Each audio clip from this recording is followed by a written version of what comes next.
my Instant Pot. So I'm gonna saute the ground beef. Wish me luck. So I'm gonna make this cheesy taco pasta. So we'll see how that goes. All right, now I gotta cook it till it's all browned. It said for 1 or 2 minutes. I put 5 minutes only because just to give me more time, but this thing gets hot really, really fast. Okay, so I got that all brown and cooking. It is a little watery because I added water to the taco seasoning. It didn't ask for it, but I just followed the directions on the taco seasoning.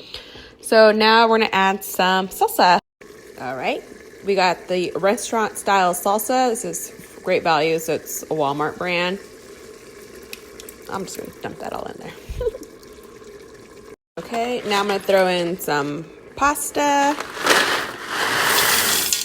It asks for the whole box, but I'm doing half because that's just too much pasta. Okay, now it says for 3 cups of water.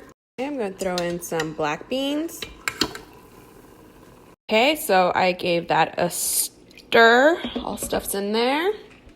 Okay, so now it says to cancel the saute.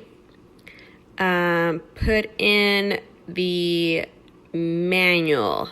Where's the manual? What? How do I do this? Okay, since I'm gonna pressure cook, then it says to on high, and then time-wise, it said 4 minutes.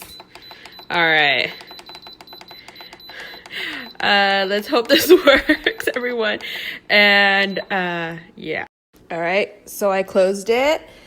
Something cool about this, it makes a little... I think that's the coolest thing ever. And the valve is locked and not released. So yeah, 4 minutes. Plus, well, it has to warm up, so we'll see how that goes. All right, it's off, and the next thing I have to do is release the valve. That scary part. All right, I have to move it. Ah! Oh my God! All right, people, let's take a look.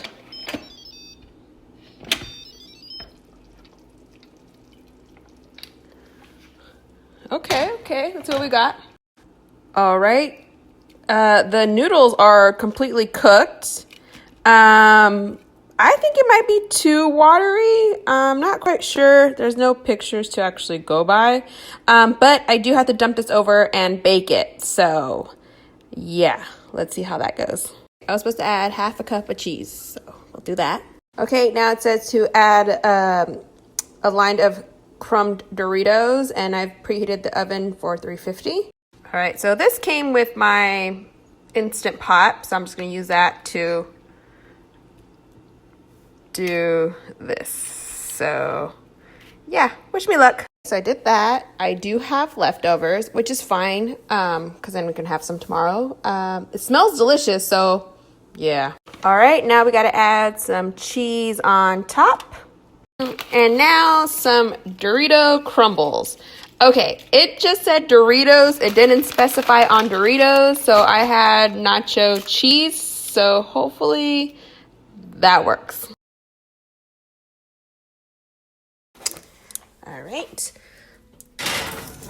And it just says for 3 to 4 minutes. All right, it pretty much just said until the cheese was melted, so let's take a look. All right. That's the finished product. It looks a little funny, but it smells delicious. So I'll let you know how it tastes. Alrighty, let's try it out. Okay.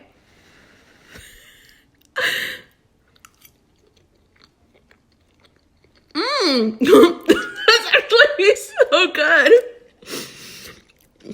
I don't know if it's the Dorito chips because I like Doritos either way. But it's actually really good. The crunch cracks me up. It's actually really good. I am actually really happy with this. It's for my first Instapot thing. But yeah, it came out good. So I don't know what else to say, but I hope Kennedy and Michael like it.